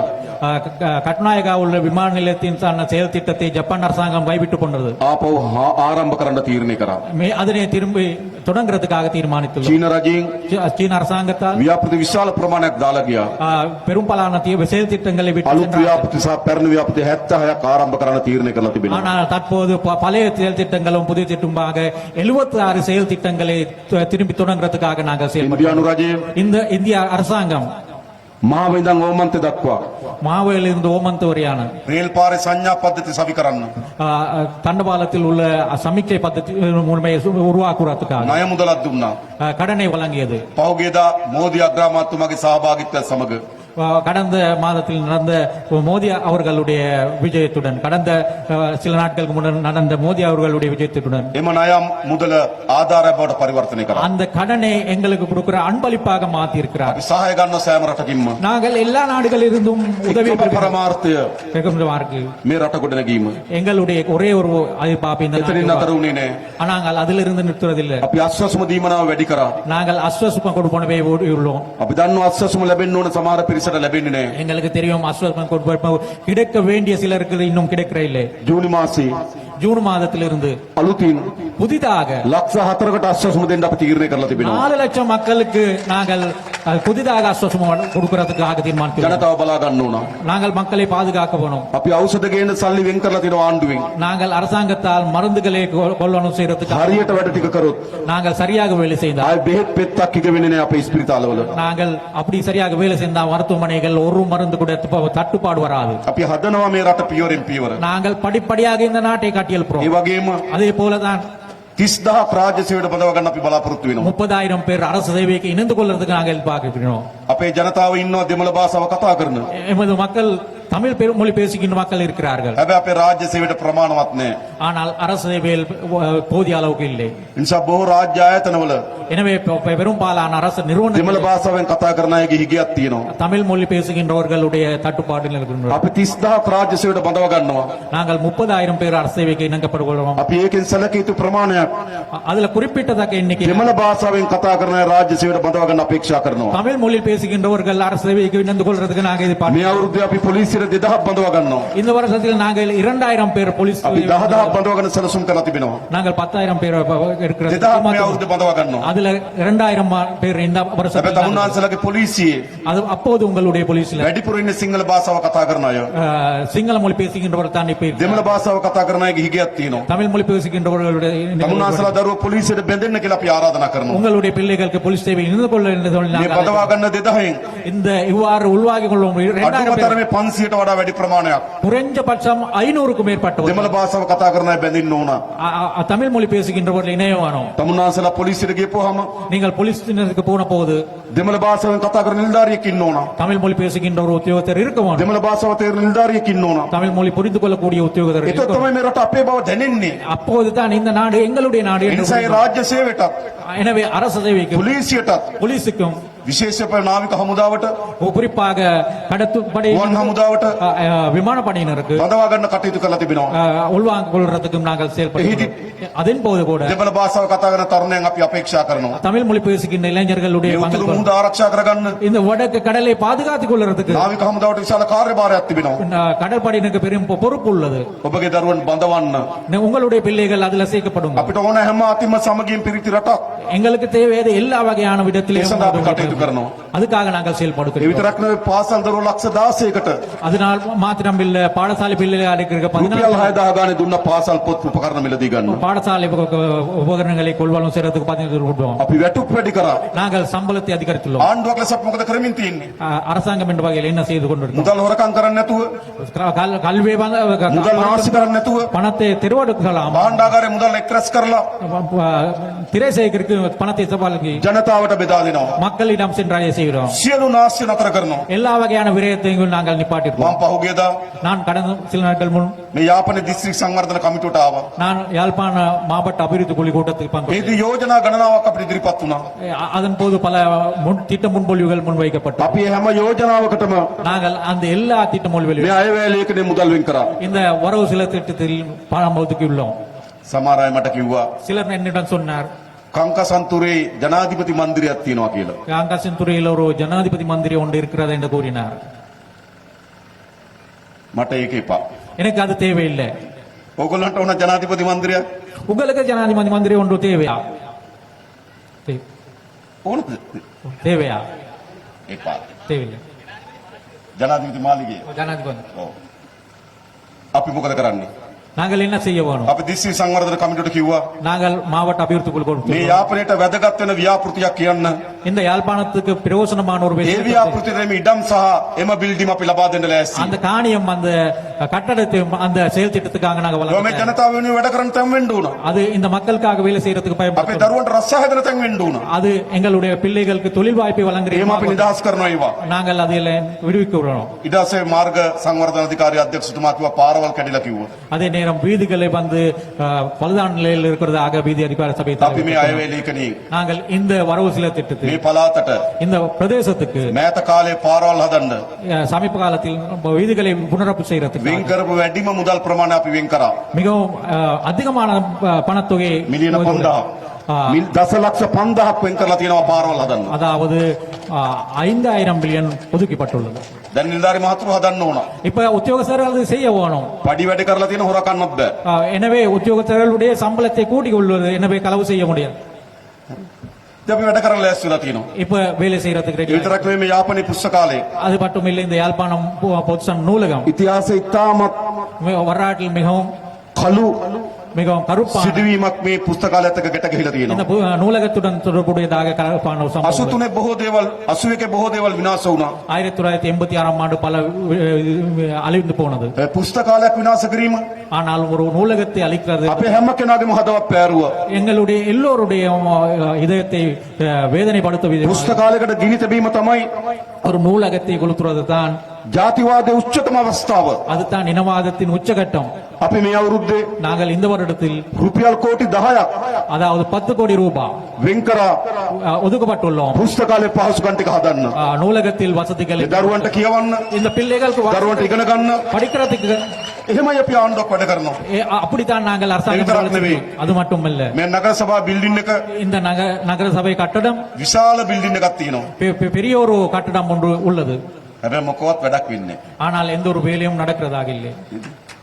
ඒ බිල්ඩින් එක ඔක්කොම හැදුවට පස්සේ அந்த பில்டிங் முழுமையாக பூர்த்தி செய்த பிறகு මොනවද කරන්න කියලා හිතා ගන්නත් බෑ. என்ன செய்யலாம் என்பது நாங்கள் யோசிக்க முடியாத அளவில் ඒ இருக்கு. තරම් විශාල බිල්ඩින් එකක්. அந்த அளவுக்கு பெரிய ஒரு பில்டிங். අපේ ගම්වල ගෙවල් ඉතා කුඩායි. எங்களுடைய கிராமங்களில் இருக்கிற வீடுகள் மிகவும் சிறிது. අපේ නගර සභාව ගොඩාක් ලොකුයි. ஆனால் எங்களுடைய முனிசிபல் கவுன்சில் வந்து மிக பெரியது. එහෙමද? அப்படித்தான் நிலைமை. අපි මොකද කරේ? நாங்கள் என்ன செய்ய வேணும்? ඒක මේ අවුරුද්දේ அது இந்த வருடத்தில் වැඩ නැවත ඒක රාජකාරී පටන් ගන්න පුළුවන් වෙන ආකාරයට அதில் வேலைகள் திரும்பி தொடங்கக்கூடியதான முறையில் ප්‍රතිසංස්කරණය කිරීම සඳහා மேல் திருத்தங்கள் செய்யக்கூடியதாக දසලක්ෂ 400ක් වෙන් කරලා තියෙනවා. 10,00,000 மில்லியன் හදන්න ඕන. இதனை கட்டியமைக்க வேணும். ජනතාවගේ තැන් බවට පත් කරන්න இது ඕන. மக்களுடைய இடங்களாக மாற்ற ඒ வேணும். විතරක් නෙවෙයි. அது மாத்திரம் அல்ல, මේ උතුරු පළාත இந்த வடக்கு மாகாணம் විශාල ජනතාව මහ පොළොවත් එක්ක හැප්පෙන ජනතාවක්. இந்த நிலத்துடன் போராடுகின்ற மக்களுடைய பிரதேசம். අපි පෝරසාන ආධාර වැඩි කරා. நாங்கள் உரமானியத்தை கூட்டியுள்ளோம். 15,000 තිබෙනක 25,000 දක්වා වැඩි කරා. 15,000 இருந்ததை நாங்கள் 25,000 கூட்டி එළවලු සහ පළතුරු වගා කරනවා නම් ඒවටත් අපි පෝරසාන ආධාර දෙන්න කටයුතු කරනවා. மரக்கறிகளுக்கும் காய் வேற பழங்களுக்கான விவசாயிகளுக்கும் நாங்கள் நிவாரணத்தை ඒ විතරක් නෙවෙයි අපි හඳුනාගෙන තියෙනවා. அதே மட்டுமல்ல நாங்கள் அடையாளம் கண்டுள்ளோம். මේ උතුරු පළාතේ இந்த வடக்கு மாகாணத்தில் අක්කර 16,000ක පුළුවන් පොල් වගා කරන්න. 16 ஏக்கர்கள்ல தென்னை பயிரீடு செய்யக்கூடிய අලුත් පොල් ත්‍රිකෝණයක් හදන්න පුළුවන්. எனவே தென் முக்கோணம் ஒன்று நாங்கள் உருவாக்குறதுக்கு ආණ්ඩුව සහාය දෙන්න ඕන. அதுக்காக நாங்கள் அரசாங்கம் අපි මේ අවුරුද්දේ நாங்கள் இந்த வருடத்தில் මිලියන 500ක් වෙන් කරා. 500 மில்லியன் ரூபாய் මේ පොල් වගා කරන ගොවීන්ට தென்னை பயிரிடும் செய்யும் விவசாயிகளுக்கு ආණ්ඩුවෙන් පොල් පළ ටික ලබා දෙනවා. அரசாங்கத்தால் தென்னை ආණ්ඩුවෙන් පොල් පොහොර දෙන්නම්. அதே நேரம் உரம் வழங்குறதுக்கும் ආණ්ඩුවෙන් පොල් වල ටික කපන්න බිම සකස් කරගන්න සල්ලි දෙන්නම්. அதே நேரம் நிலத்தை தயாரிக்கிறதுக்காகவும் වගා කරන්න ලෑස්ති වෙන්න. நீங்கள் அதனை பயிரிடுறதுக்கு අපි යලි நாங்கள் மறுபடியும் උතුර දකුණ නැගෙනහිර ભેදකින් තොරව வடக்கு தெற்கு கிழக்கு என்ற பேதம் இல்லாமல் මේ රට ගොඩ නැගීම සඳහා වෙහෙසෙමු. இந்த நாட்டை கட்டியெழுப்புறதாக முயற்சிப்போம். මේ උතුරු පළාත இந்த வடக்கு மாகாணம் සංචාර කර්මාන්තයට ඉතා විශාල ඉඩ ප්‍රස්ථා තිබෙනවා. சுற்றுலாத்துறைக்காக பெரிய வாய்ப்புகளை கொண்ட பிரதேசம். හැබැයි අරුගම්බෙට එන තරම් ஆனால் அருகம்பி பிரதேசத்துக்கு வருகின்ற அளவுக்கு දකුණට යන තරම් தென்னிலங்கைக்கு வருகின்ற அளவுக்கு උතුරට සංචාරක වෙන්නේ නැහැ. வடக்கு நோக்கி අපි சுற்றுலா අභ්‍යන්තර ගුවන් සේවය ඉතාමත් ශක්තිමත් කරලා நாங்கள் உள்நாட்டு விமான சேவை மிகவும் பலப்படுத்துவோம். කොළඹට එන සංචාරකයින් கிளம்புக்கு வருகின்ற உல்லாச பயணிகள் ගුවනින් යාපනයට එන්න වැඩ පිළිවෙල விமானம் හදනවා. மூலமாக யாழ்ப்பாணத்துக்கு வருகின்றதான අලුත් සංචාරක ගමනාන්තය බවට යාපනය පත් කරනවා. அதாவது சுற்றுலா மையமாக சுற்றுலாவர்கள் வருகின்றவருமாக யாழ்ப்பாணம் මනරම් මෙරළ තීරයක් තියෙනවා. மிகவும் அழகான ஒரு கடற்கரை உள்ளது. සංචාර කර්මාන්තර යෝග්‍ය ස්ථානයක් බවට පත් වෙලා තිබෙනවා. சுற்றுலாத்துறைக்காக பொருத்தமான இடமாக உள்ளது. අපි අපේක්ෂා කරන ලබන අවුරුද්දේ நாங்கள் எதிர்பார்க்கின்றோம் அடுத்த வருடத்தில் මේ යාපනයේ නගරය இந்த யாழ்ப்பாண நகரத்தை පැරණි பழைய යාපනය නිරූපණය වෙන ආකාරයේ பழைய யாழ்ப்பாணத்தை சித்தரிக்கப்படுகின்ற නව සංවර්ධ සලස්මක් සහිතව புதிய ஒரு அபிவிருத்தி திட்டத்துடன் යාපනයේ නගරය පිළිඹු කරන්න. யாழ்ப்பாண நகரத்தை கொண்டு வருவதற்கு යාපනයට ඇතුල් වෙනකොට පේන්න ඕන මොකද්ද? யாழ்ப்பாண நகரத்துக்கு உள்நுழையும் போது என்ன தெரியக்கூடியதாக இருக்க வேணும்? වීදුරු පිරුණු கண்ணாடிகளை நிறந்த ඇස්බෙස්ටෝස් වලින් වහලවල් පිරුණු බිල්ඩින්ද அஸ்பெஸ்டஸ் கூரைகள் கொண்ட கட்டடங்களா? නයිට වඩා ஐතිහාසික උරුමයක් යාපනයේ නියෝජනය කරන්න. ஆனா அதை விட வரலாற்று ரீதியான மரபுரிமை யாழ்ப்பாணம் கொண்டு வரும். ඔවුන්ගේ සංස්කෘතිය அவர்களுடைய ඔවුන්ගේ பண்பாட்டு ඉතිහාසය அவர்களுடைய வரலாற்றினை පිළිඹු වෙන ආකාරයේ பிரதிபலிக்கின்ற මේ வகையில் යාපනය யாழ்ப்பாணத்தை යලි ගොඩනැංවීම සඳහා மீண்டும் மறுபடியும் உருவாக்க මේ වන විට இது போது නාගරික සංවර්ධන අධිකාරිය සලස්ම හදනවා. நகர சங்கவர்த்தன அதிகார சபை திட்டம் ලබන අවුරුද්දේ அடுத்த வருடத்தின் போது ඒකට අපි මුදල් වෙන් කරනවා. அதுக்காக நாங்கள் பணம் ஒதுக்கின்றோம். පැරණි ඉතිහාසයේ පිළිඹු වෙන ආකාරයේ பழைய வரலாற்றினை சித்தரிக்கப்படுகின்றதாக යලි නගරයක් බවට යාපනය පත් කරන්න සලසුම් හදනවා. பழைய யாழ்ப்பாணம் சித்தரிக்கப்படுகின்ற ஒரு நகரமாக யாழ்ப்பாணத்தை நாங்கள் අපි உருவாக்கின்றோம். දන්නා වතුර ප්‍රශ්නේ තියෙනවා. எங்களுக்கு தெரியும் தண்ணீர் பிரச்சனை இருக்கு. කැලිකසල ප්‍රශ්නේ තියෙනවා. கழிவுகள் அகற்றல் தொடர்பான ඒවා பிரச்சனை විසඳීම සඳහා අපි කටයුතු කරනවා. அதனை தீர்த்து கொள்றதுக்கு நாங்கள் මේ ආණ්ඩුව තමයි இந்த அரசாங்கம் தான் පළමු වතාවට முதலாக ජනතාව වෙනුවෙන් ගොඩනැගුණු ආණ්ඩුව. மக்களுக்காக உருவாக்கப்பட்ட அரசாங்கம். උතුර දකුණ නැගෙනහිර ભેදකින් තොරව வடக்கு தெற்கு கிழக்கு என்ற பேதம் හැම පළාතම ජනතාව எல்லா பக்கத்திலும் மக்கள் තමන්ගේ ජනතාව ලෙස සලකන தங்களுடைய மக்களாக රට கருதப்படுகின்ற ඉදිරියට යන්න ඕන කියලා කල්පනා කරන ආණ්ඩුව. இந்த நாட்டினை முன்னேற செல்ல வேண்டும் என்று சொல்ற அரசாங்கம். அது மட்டுமல்ல, මේ උතුර පළාත විශාල දීවර සම්පතක් තියෙනවා. இந்த வடக்கு பிரதேசத்தில் பாரிய ஒரு மீன்பிடி வளம். හැබැයි විශාල අවාසනාවකට අපි මුහුණ දී තිබෙනවා. ஆனா பெரும் ஒரு துரதிருஷ்டமான நிலைக்கு නීති විරෝධී මසුම් මරන්නම් சட்டவிரோதமான முறையில் மீன்பிடி துறை නීති විරෝධී ආම්පන්න ක්‍රම சட்டவிரோத கருவிகளை பயன்படுத்தி මුළු පරිසර පද්ධතිය විනාශ කරනවා. முழுவதாகவே சுற்றுச்சூழலை අපේ දීවරංග අයිතීන් දැහ ගන්නවා. எங்களுடைய மீனவர்களுடைய உரிமைகள் මම பறிக்கப்படும். පහුගියදා நான் கடந்த காலங்கள் ඉන්දියානු අගමැති මෝදිතුමත් එක්ක මෝදි අගමැතිතුමත් එක්ක කතා කරා. இந்திய பிரதமர் மோடி அவர்களுடைய உரையாடினேன். ඉක්මනින් මේකට විසඳුමක් අවශ්‍යයි. இதுக்கு உடனடியாக தீர்வு தேவை. මේ උතුරේ මහදෙස් මුහුද සම්පත් இந்த வடக்கு கடலின் வளங்களில் මේ මුහුදේ මාළු සම්පත இந்த மீன் வளத்தை මේ උතුරේ ජනතාවට අයිති. இந்த வடக்கு மக்களுக்கு சொந்தமானது. මම නාවික හමුදාවට දැනුම් දීලා තියෙන්නේ. நான் கடற்படைக்கு அறிவித்துள்ளேன். අපේ සම්පත් ආරක්ෂා කර ගැනීම සඳහා எங்களுடைய வளத்தை பாதுகாத்துக் கொள்றதுக்காக ගත හැකි හැම පියවරක්ම ගන්න කියලා මම නාවික හමුදාවට උපදෙස් දීලා තියෙනවා. எடுக்கக்கூடிய எல்லா நடவடிக்கையும் எடுக்க வேண்டும் என்று சொல்லி நான் கடற்படையினருக்கு கட்டளையிட்டுள்ளேன். රකින්න ඕනේ නැද අපේ සම්පත? நாங்கள் எங்களுடைய வளத்தை பாதுகாக்க வேண்டியதாக இல்லையா?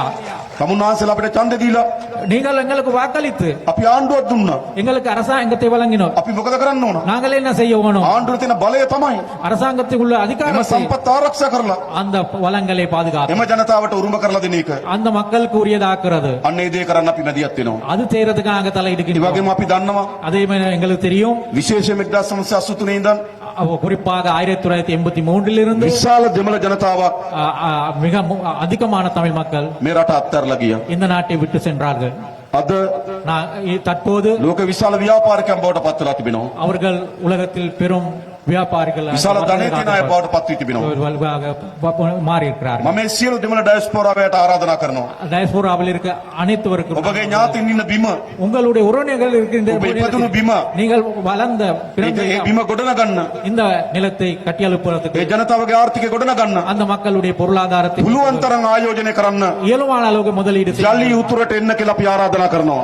மீண்டும் வடக்குக்கு வர வேண்டும் என்று சொல்லி நாங்கள் යලි ලංකාවට එන්න කියලා අපි ආරාධනා කරනවා. மீண்டும் இலங்கைக்கு வர வேண்டும் என்று சொல்லி මේ රට සුරක්ෂිතයි. இந்த நாடு பாதுகாப்பானது. ජාතිවාදයෙන් තොර රටක්. இனவாதம் இல்லாத ஒரு நாடு. හැම වෙනක් කෙනාගේම අයිතිවාසිකම් සාධාරණ ලෙස පිළිගන්න රටක්. எல்லோருடைய உரிமைகளும் சாதாரணமாக හැම நியாயமாக සංස්කෘතියකටම ගරු කරන රටක්. எல்லா பண்பாட்டினையும் மதிக்கின்ற ஒரு நாடு. හැම අයිතිවාසිකම්ම ආරක්ෂා කරන්න පෙළඹෙන රටක්. எல்லாருடைய பாதுகாப்பையும் නිසා உரிமைகளும் දාලා ගිහම අපිට ආරාධනා කරනවා. எனவே அவர்களுக்கு நாங்கள் அழைப்பு නැවත මේ රට ගොඩනගන්න ඔබගේ ආයෝජනය කැඳවන්න. இன்னும் இந்த நாட்டினை சிறப்பாக அமைக்கிறதுக்கு உங்களுடைய முதலீட்டை இங்கு මේක செய்யுங்கள். අලුත් පරිච්ඡේදයක්. இது ஒரு புதிய அத்தியாயம். පැරණි කළු අතීතය අවසන් කරලා பழைய கருப்பான வரலாற்றினை மறந்துட்டு අලුත් අනාගතයක් සඳහා ගෙන යන පරිච්ඡේදයක්. இந்த அத்தியாயம் வந்து புதிய ஒரு எதிர்காலத்துக்கான මේක அத்தியாயம். ඉතාමත් වැදගත් දේශපාලන පරිවර්තනයක්. இது மிக முக்கியமான அரசியல் மாற்றம். අපේ අම්මලා තාත්තලා எம்முடைய தாய்மார்கள் தந்தைமார்கள் දීර්ඝ කාලයක් ප්‍රාර්ථනා කරපු ප්‍රාර්ථනය மிக நீண்ட காலமாக எதிர்பார்த்த ஒரு கனவு அது. විවිධ ආකාරයෙන් මෙවැනි ආණ්ඩු අපේක්ෂා කරා. பலவிதமான முறையில் இந்த வாரான அரசாங்கங்களை அவர் මෙවැනි எதிர்பார்த்தார். ආකාරයෙන් තමන්ගේ අයිතිවාසිකම් බලාපොරොත්තු වුණා. அதன் ஊடாக தங்களுடைய உரிமைகளை பாதுகாத்துக் கொள்ள வேண்டும் என்று எதிர்பார்த்தார். අන්න ඒ ආණ්ඩුව හදලා තියෙන්නේ. அந்த அரசாங்கத்தை நாங்கள் அமைத்துள்ளோம். ආණ්ඩුවක් හදලා දෙන මොන වගේ ආණ්ඩුවක්ද? நாங்கள் என்ன வகையான அரசாங்கத்தை உருவாக்க මහජනගේ මුදල් සතයක් කොරකම් කරන්න නැති ආණ්ඩුවක්. மக்களுடைய பணத்தை ஒரு சதம் கூட களவு செய்யாத ஒரு அரசாங்கத்தை உருவாக்கியுள்ளோம். මම ජනාධිපතිවරයා நான் ஜனாதிபதி, අපේ රාම් සෝදර දීවර ඇමතිවරයා ராம்சாவ் தோழர் வந்து கடல் தொழில் අපේ அமைச்சர், කුමරන් ඇතුළු മന്ത്രി කණ්ඩායම குமரன் தோழர் உட்பட நாடாளுமன்ற உறுப்பினர்கள் එක සහතිකයක් දෙන්න පුළුවන්. நாங்கள் ஒரு உறுதிமொழி வழங்குகிறோம். இந்த எவரையும் මහජනගේ සතයක් කොරකම් කරන්නේ නැහැ. மக்களுடைய ஒரு சதம் கூட களவு මහජනගේ සතයක් නාස්ති කරන්නේ නැහැ. மக்களுடைய ஒரு சதம் கூட விரயம் செய்ய අපේ மாட்டார். දොස්තර මහත්තයා எங்களுடைய மருத்துவ தோழர் அவர்கள் ලොකු ආදායමක් ලැබුවා. பெரிய ஒரு சம்பளத்தை பெற்றவர். පැත්තකින් තියලා දේශපාලනය කරනවා. அது விட்டுட்டு அரசியல் செய்கிறார். මොකක් වෙනුවෙන්ද? அது எதுக்காக? මේ රට හදන්න. இந்த நாட்டை මේ රටේ கட்டியெழுப்ப, ජනතාවට හොඳ ජීවිතයක් උරුම කරලා දෙන්න. இந்த நாட்டின் மக்களுக்கு நல்ல ஒரு சிறந்த காலத்தை உருவாக்குறது. අපේ රටේ මොකද්ද පැරණි දේශපාලනය? எங்களுடைய நாட்டில் இருந்த பழைய அரசியல் என்ன? රට දුප්පත් වෙනවා. நாடு வறுமை நோக்கி ජනතාව දුප්පත් වෙනවා. மக்கள் வறுமை நோக்கி செல்கிறது. පාලකයා පොහොසත් වෙනවා. ஆட்சியாளர்கள் செல்வந்தர்கள் ஆகிறார்கள். කයිට්ස් වල පාලකයාත් පොහොසත් වුණා. ஆட்சியாளர்கள் செல்வந்தர்கள் ஆகினர். පොහොසත් උනේ නැද්ද? ஆட்சியாளர்கள் பணக்காரர்களாக மாற இல்லையா? නීති විරෝධී වැලි තොටු පොළවල් ගෙනියනවා. சட்டவிரோதமான மணல் அகற்றம் செய்கிறார்கள். නීති විරෝධී ක්‍රියාකාරකම් වල යෙදෙනවා. சட்டவிரோதமான செயல்பாடுகள். මේ විදිහට තමයි මේ රට තිබුණේ. அந்த நிலையில தான் இந்த நாடு இருந்தது. පළමු වතාවට අපි ඔක්කොම එකතු වෙලා ආණ්ඩුවක් හදලා තියෙනවා. இப்ப நாங்கள் எல்லோரும் சேர்ந்து ஒரு அரசாங்கம், මහජනගේ සතයක් කොරකම් කරන්නේ නැති. மக்களுடைய ஒரு சதம் கூட களவெடுக்காத, මහජනගේ සතයක් නාස්ති කරන්නේ නැති ආණ්ඩුවක්. மக்களுடைய ஒரு சதம் கூட விரயமாக்காத ஒரு அரசாங்கம். ඒ විතරක් නෙවෙයි. அது மாத்திரமல்ல, නීතිය කාටත් සමානයි. சட்டம் எல்லோருக்கும் பொதுவானது. දෙමළ සිංහල මුස්ලිම් කියලා වෙනම නීතියක් රටක නැහැ. சிங்கள தமிழ் முஸ்லிம் என்ற ஒரு சட்டம் இந்த நாட்டில் இல்லை. ධනෙ තියන අයට එක නීතියක්, දුප්පත් අයට තව නීතියක් එහෙම නැහැ. செல்வந்தருக்கு ஒரு சட்டம், வறுமையான ஒரு சட்டம் என்றது இல்ல. අපේ රටේ නීතිය කොහොමද තිබුණේ? எமது நாட்டில் எப்படி சட்டம் ධනෙ இருந்தது? තියන අයට එක නීතියක්, பணம் உள்ளவர்களுக்கு ஒரு சட்டம், දුප්පත් අයට තව නීතියක්.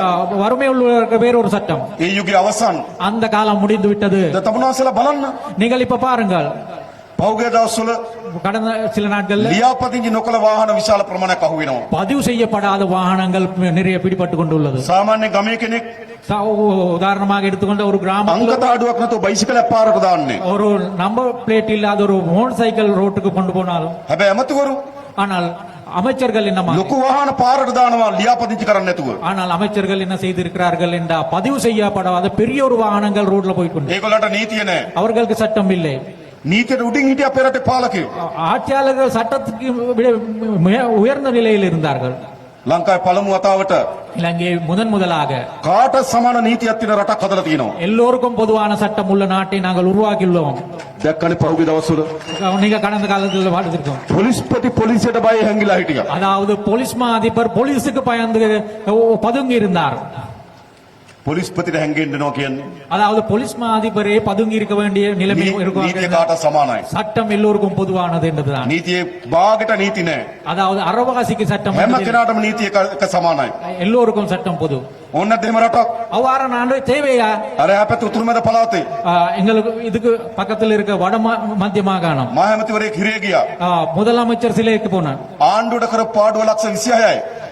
அரசாங்கத்துக்கு மேற்கொள்ளப்பட்ட நஷ்டம் வந்து 26 லட்சம். හිරේට අවුරුදු 16යි. சிறத்தண்டனை 16 வருடங்கள். හොඳද නරකද? அது நல்லதா கூடாததா? මේ වෙලාවේ இந்த நேரத்தில் මහ ඇමතිවරු දෙන්නෙක් රිමාන්ඩ්. இந்த நேரத்தில் முன்னாள் முதலமைச்சர்கள் இருவர் තව ඇමතිවරයෙක් රිමාන්ඩ්. ஒரு அமைச்சர் சிறையில, තව ඇමතිවරයෙක් හැංගිලා. இன்னொரு அமைச்சர் ஒதுங்கியுள்ள இருக்கிறார். රටේ නීතිය කාට සමානයි. நாட்டின் சட்டம் எல்லோருக்கும் பொது. ඕන්න දෙම රටක්. அவ்வாறான ஒரு நாடு தேவையில்லையா? රටක් අවශ්‍යයි. அப்படியான ஒரு நாடு தேவை. හිටපු ජනාධිපතිවරන්ගේ முன்னாள் ஜனாதிபதி அவர்களுடைய පුත්තු දෙන්නෙකුට 2 புத்திரமார்கள் දැන් වෙනකොට නඩු 3ක් දාලා තියෙනවා. இப்போது 3 வழக்குகள் தாக்கல் செய்யப்பட்டுள்ளது. නඩු අහන්න අධිකරණේ. வழக்கு விசாரிக்கிறது நீதிமன்றம். අධිකරණේ ප්‍රශ්න බේරයි. அது நீதிமன்றத்தால் මේ தீர்க்கொள்ளும். රට නීතිගරුක රටක් කරන්න ඕන. இந்த நாடு சட்டத்தை மதிக்கின்ற நாடாக மாற்ற வேணும். අපරාධ කරලා සැඟවිලා ඉන්න බෑ. குற்றங்கள் செய்து தப்பி இருக்க முடியாது. හොරකම් කරලා සැඟවිලා ඉන්න බෑ. களவு எடுத்து தப்பித்து கொண்டு இருக்க ඒ முடியாது. කාලේ ඉතිහාසය. அது வரலாற்றுக்கு முன்னின்று. හැබැයි දැන් එහෙම නෙවෙයි. ஆனால் தற்போது அப்படி முடியாது. දැන් මොන ධනවතා වුණත් இப்ப எந்த செல்வந்தராக මොන இருந்தாலும், බලවතා වුණත් எந்த செல்வாக்குள்ள நபராக இருந்தாலும், නීතිය කැඩුවොත් சட்டத்தை மீறுவதாக இருந்தால் නීතිය ක්‍රියාත්මක කරනවා. சட்டத்தை அமலாக்கப்படும். හොඳ නැද්ද? அது கூடாதா? ඉස්සර එහෙම තිබ්බද? முந்தி அப்படி இருந்ததா? නෑ ඉස්සර බලවත් අයට නීතිය නෑ. முந்தி செல்வந்தர்களுக்கு சட்டம் இருக்கவில்லை. දුප්පත් අයට විතරයි. ஏழைகளுக்கு மட்டும் தான் සියල්ල වෙනස් කරලා තියෙනවා. நாங்கள் எல்லாத்தையும் අලුත් மாற்றினோம். රටක් මේක. இது புதிய ஒரு நாடு. අලුත් පරිච්ඡේදයක් අපි ආරම්භ කරලා තියෙනවා. நாங்கள் ஒரு புதிய அத்தியாயத்தை தான் தொடங்கியுள்ளோம். ජනාධිපති ධූරය අපේ අතේ තිබෙනවා. ஜனாதிபதி பதவி எங்களிடம் உள்ளது. කැබිනට් මණ්ඩලය අපේ අතේ තියෙනවා. அமைச்சரவை எங்களிடம் உள்ளது. පාර්ලිමේන්තු මහා ආණ්ඩුව අපේ අතේ තියෙනවා. நாடாளுமன்றம் எங்களிடம் உள்ளது. හැබැයි උඩ ගන්න යෝජනා ටික ගමේ ක්‍රියාත්මක වෙන්න ඕන. ஆனால் மேல் மட்டத்தில் இருக்கிற தீர்மானங்கள் கிராமத்தில் நடைமுறைப்படுத்த வேணும். ඒකට මේ ප්‍රාදේශ සභා නගර සභා වැදගත්. அதுக்காக இந்த பிரதேச சபைகள் நகர சபைகள் මේ முக்கியமான. යාපනයේ දිස්ත්‍රික්කේ இந்த யாழ்ப்பாணம் மாவட்டத்தை எடுத்துக்கொள்ளும். නගර සභාව ඇතුළු ප්‍රාදේශ සභා 17ක් තිබෙනවා. நகர சபை உட்பட்டதாக பிரதேச சபை உட்பட்டதாக සමහර ප්‍රාදේශ සභා ඉතාමත් දුප්පත්. சில பிரதேச சபைகள் மிகவும் வறுமை நிலையில் ලොකු உள்ளது. ආදායම් නැහැ. பெரிய வருமானம் கிடைக்கிற இல்ல. හැබැයි ප්‍රාදේශ සභාව දුප්පත්. ஆனால் பிரதேச சபை வறுமையில் உள்ளது. ජනතාවට කරන්න වැඩ ගොඩක් තියෙනවා. மக்களுக்கு ஆற்றிய வேண்டிய பணி පොඩි පාරවල් ටික හදන්න ඕන. சிறிய வீதிகளை திருத்த வேணும். කානු පද්ධතිය හදන්න ඕන. வாய்க்கால்களை சீரமைக்க வேணும். වැසිකිලි පද්ධතිය හදන්න ඕන. மலசல கூட வசதிகளை வழங்க. දරුවට පෙර පාසල ලබා දෙන්න ඕන. பிள்ளைகளுக்கு முன்பள்ளிகளை அமைக்க வேணும். සොහොන් පිටිය හදා ගන්න ඕන. மயானங்களை அமைக்க வேணும். මේ වගේ වැඩ ගොඩක් තියෙනවා ප්‍රාදේශ සභාවට. பிரதேச சபைகளுக்கு இவ்வாறான பல வேலைகள் உள்ளன. ඊළඟ වැඩ කරන්න සල්ලි මදි. இந்த வேலைகள் செய்யறதுக்காக பணம் ඒක போதாது. මොකද කරන්න ඕන? நாங்கள் என்ன செய்ய வேணும்? මධ්‍යම ආණ්ඩුවේ සල්ලි වන්න ඕන. மத்திய அரசாங்கத்திலிருந்து பணம் அனுப்ப வேணும். දැන් මම කලින් කිව්වේ நான் முந்தி சொன்னேன். කුඩා පාරවල් හදන්න කෝටි 500ක් මේ අවුරුද්ද වෙන් කරා. அதாவது சிறிய வீதிகளை அபிவிருத்தி செய்யறதுக்காக 500 கோடி ரூபாய் நாங்கள் இந்த මේ வருடம் පාරවල් අයිති ප්‍රාදේශ සභාවට. அந்த பாதைகள் பிரதேச சபைகள் මේ පාරවල් අයිති නගර සභාවට. அந்த பாதைகள் நகர சபைகள் கீழ் தான் உள்ளன. අපි මේ ජුනි මාසි நாங்கள் இந்த ஜூன் மாதத்தில் ඊළඟ අයවැයේකට යෝජනා ගන්නවා. அடுத்த வரவு செலுத்தத்துக்காக முன்மொழிவுகள் எடுக்கின்றோம். ඊළඟ අයවැයේකට නොවැම්බර් මාසෙ ඉදිරිපත් කරනවා. அடுத்த நவம்பர் மாதத்தில் அடுத்த வரவு අන්නේ செலுத்த අයවැයේකනදී அந்த வரவு செலுத்தத்தில் මොනවද කරන්න ඕන කියලා. என்ன செய்ய வேணும் என்பது මේ නගර සභාව இந்த நகர சபை මේ ප්‍රාදේශ සභාව இந்த பிரதேச சபைகள் යෝජනා ටික හදලා அந்த முன்மொழிவுகளை தயாரித்து දිස්ත්‍රික් සංවර්ධන කමිටුවේ අනුමැතිය අරගෙන மாவட்ட அபிவிருத்தி கழகங்களுடைய அனுமதி கொலம்பட்டை வாண்ணா. கிளம்புக்கு அனுப்ப வேணும். සල්ලි වෙන් කරන්නම්. நாங்கள் பணம் සල්ලි තියෙනවා. பணம் இருக்கிறது. ඉස්සර ආණ්ඩුවට සල්ලි නෑ. முந்தின அரசாங்கங்களுக்கு பணம் இருக்கவில்லை. අපේ ආණ්ඩුවට සල්ලි තියෙනවා. எங்களுக்கு பணம் உள்ளது. දැන් තියෙන වැඩේ මොකද්ද? இப்ப என்ன செய்ய වැඩ வேண்டும்? කරන්න ඕන. வேலை செய்ய வேணும். මම විශේෂයෙන්ම நான் குறிப்பாக මාර්ග සංවර්ධන අමාත්‍යංශර මේ පළාතේ අපේක්ෂා කරනවා நான் குறிப்பாக வீதி அபிவிருத்தி இந்த இடத்தில் මේ වෙන් කරපු කෝටි 500 இந்த ஒதுக்கப்பட்ட 500 கோடி ரூபாய் අනිවාර්යයෙන්ම මේ අවුරුද්ද වියදම් කරලා கட்டாயமாகவே இந்த வருடத்தில் මේ செலவழித்து පළාතේ පාරවල් ටික හදන්න ඕන. இந்த வீதிகளை புனரமைப்பு செய்ய வேணும். බැරි වුණොත් செய்யாமல் இருந்தால் දෙසැම්බර් මාසේ 31 වෙනිදා டிசம்பர் மாதம் 30ஆம் தேதி ඒ සල්ලි ඔක්කොම මහා ආණ්ඩුවට එනවා. அது திரும்பி மத்திய அரசாங்கத்தை நோக்கி ඉතින් செல்லும். දැන් ඕන වැඩ කරන්න எனவே இப்ப வேலை செய்ய வேணும். සල්ලි එවන්නම්. பணம் அனுப்புகின்றேன். මේ ජුනි මාසේ இந்த ஜூன் மாதத்துல ලබන අවුරුද්ද වැඩවලට යෝජනා ටික ගන්නවා. அடுத்த வருஷம் செய்ய வேண்டியதுக்காக முன்வழிவுகள் அனுப்ப வேணும். නොවැම්බර් මාසේ අයවැලේකට ඉදිරිපත් කරනවා. அது நாங்கள் நவம்பர் மாதத்தில் வர අන්න එතකොට මේ යාපනයේ නගර සභාවෙන් அப்ப இந்த யாழ்ப்பாண நகர சபை ප්‍රාදේශ සභාවෙන් යෝජනා ටික එන්න ඕන. பிரதேச சபையில் இருந்து யோஜனை එනකොට அந்த முன்மொழிவுகளை வழங்கும் போது අපි බලනවා නගර සභාවේ ප්‍රාදේශ සභාවේ ඉන්නේ කවුද කියලා. நாங்கள் பார்க்கின்றோம் முனிசிபல் கவுன்சிலும் பிரதேச சபையில் இருக்கிறவர்கள் யார் என்பது. ජාතික ජන බලවේගය ඉන්න නම් தேசிய மக்கள் சக்தி தான் இருக்கிறதாக இருந்தால் ඇස් පියාගෙන සල්ලි ටික වෙන් කරනවා. நாங்க கண்ணை மூடிக்கொண்டு பணத்தை ஒதுக்கின்றோம். හොරකම් කරන්නේ නැතිව දන්නවා. ஏங்க எங்களுக்கு தெரியும் இவர்கள் கள்ளர்கள் නාස්ති කරන්නේ இல்லை, නැතිව දන්නවා. இவர்கள் விரயமாக்க மாட்டார் என்று தெரியும். වෙන අය නම් ඉන්නේ ஆனா வேறாக்கள் தான் இருக்கிறதாக இருந்தால் 10 පාරක් හිතනවා. நாங்கள் 10 முறை சிந்திக்க வேணும். කොන්ක්‍රීට් පාරට சல்லி இல்லලා.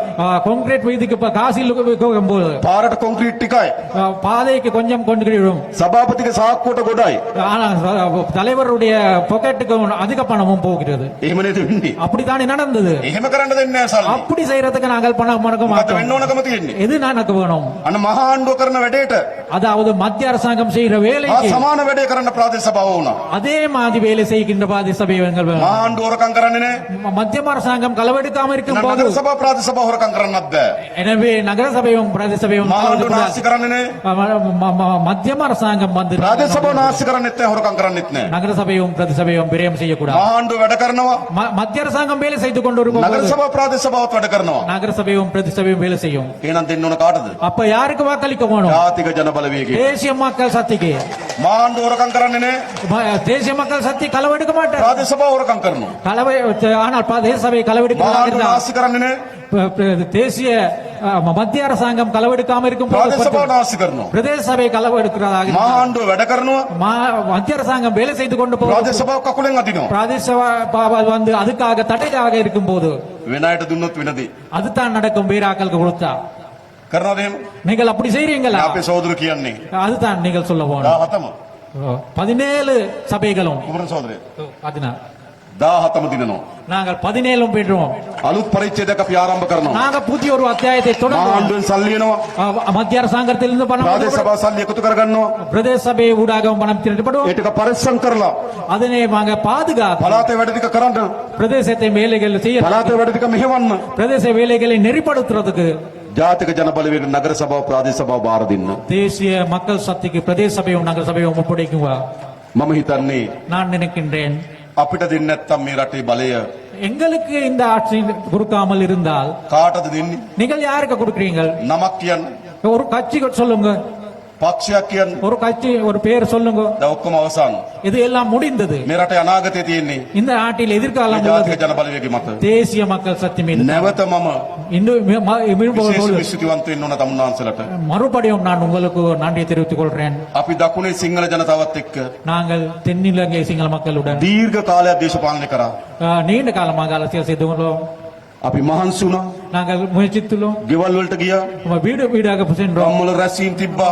ஊர்களில் கூட்டம் வச்சோம். විශාල වේසක් දරුවා. நாங்கள் மிகவும் கடுமையான முயற்சி எடுத்தோம். හැබැයි මේ උතුරේ ஆனால் நாங்கள் வடக்கில் අපි ඒ තරම් මහන්සුනේ නැහැ. அவ்வளவு நாங்கள் கஷ்டப்படவில்லை. අපි දකුණේ යන තරම් ගම්වලට ගියේ නැහැ. நாங்கள் தெற்கில் போகின்ற அளவுக்கு கிராமங்களுக்கு අපි போகவில்லை. දකුණේ යන තරම් තමුන්නාන්සලා හම්බුනේ නැහැ. நாங்கள் தெற்கில் அளவுக்கு உங்களை சந்திக்கவில்லை. අපි එහෙ ප්‍රශ්න තරම් මේ ප්‍රශ්න ගැන අවධානය යොමු කරේ නැහැ. அந்த பிரதேசத்து மக்களுடைய பிரச்சனைகள் அளவுக்கு இந்த பிரதேச මම අවංකව කියන්නේ. நான் நேர்மையாக சொல்கிறேன். දකුණේ ප්‍රශ්නයක් වුණොත් தென்னிலங்கையில் ஏதாவது ஒரு අපි பிரச்சனை පක්ෂයක් හැටියට ඒ කාලේ ගොඩාක් කෑ ගහනවා. நாங்கள் ஒரு கட்சி என்ற வகையில் அந்த காலத்தில் உத்துரை மிகவும் குரல் கொடுத்தோம்.